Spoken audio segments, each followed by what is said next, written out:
చెప్పేది దానికి ఆలోచించడానికి రెడీ ఉన్నాం. 10 పేరేనా? 10 పేరు చెప్పాలి. తప్పదా? ఒకటి కూడా తక్కువ చెప్పుకోవు. తప్పదా? అలాగే చెప్తున్నా. చెప్పున్నా.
చెప్తాను చాలా బాగా పెడుతున్నాయి కానీ చెప్పమ్మా. అలాగేనమ్మా.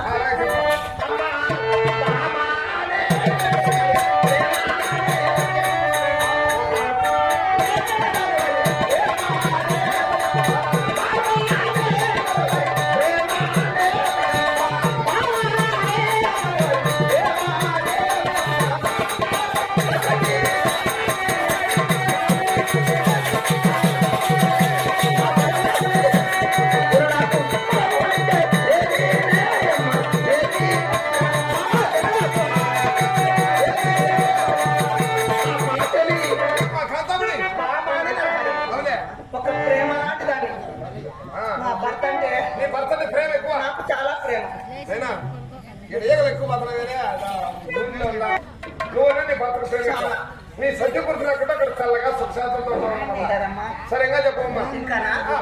అలాగేనమ్మా.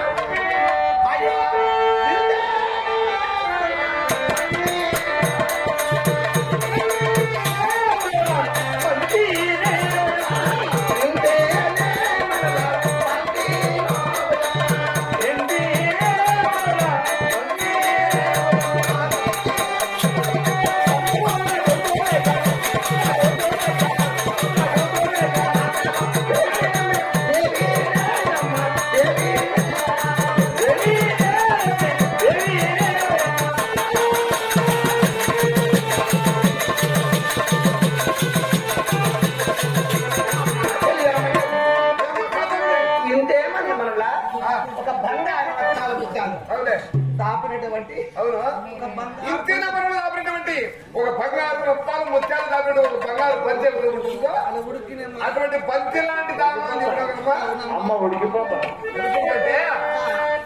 వాళ్ళు పెడగలమ్మా మన పుంపర పుంపర కూడా ఉడికేస్తానమ్మా.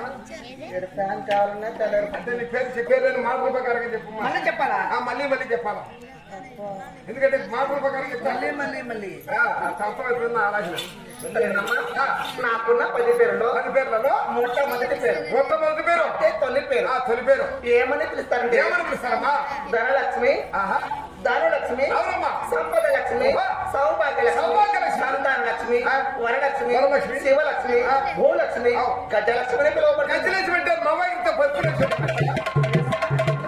నేను గజలక్ష్మి చెప్పి నీకేమైనా గజ్జిందని అడుగుతున్నాను. నీకుందా?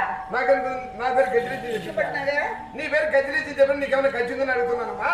నాకు గజ్జ అమ్మా చెల్లి అటువంటిది కాదమ్మా. నా పేరు గజలక్ష్మి కాదు, గజలక్ష్మి. గజలక్ష్మి అంటే ఏమనమ్మా?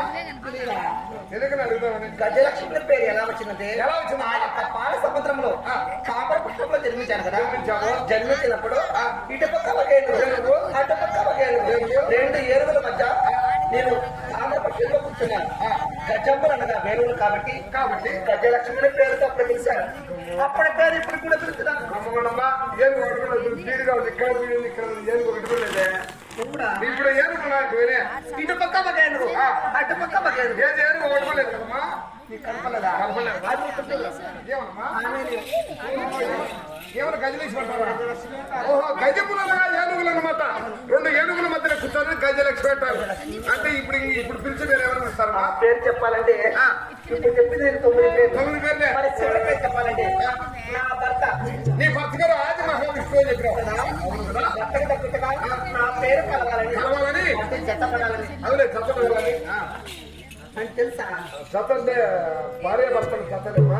అలా కాదమ్మా, నీకు అర్థం కాల. నీ పేరు ఎలా ఎనుకో, అవులే. నీ భార్య పేరు ఎల్లమ్మ. అంత పనికారు నేను నా పేరు రమణయ్యమ్మ. నా భార్య పేరు రమణయ్య.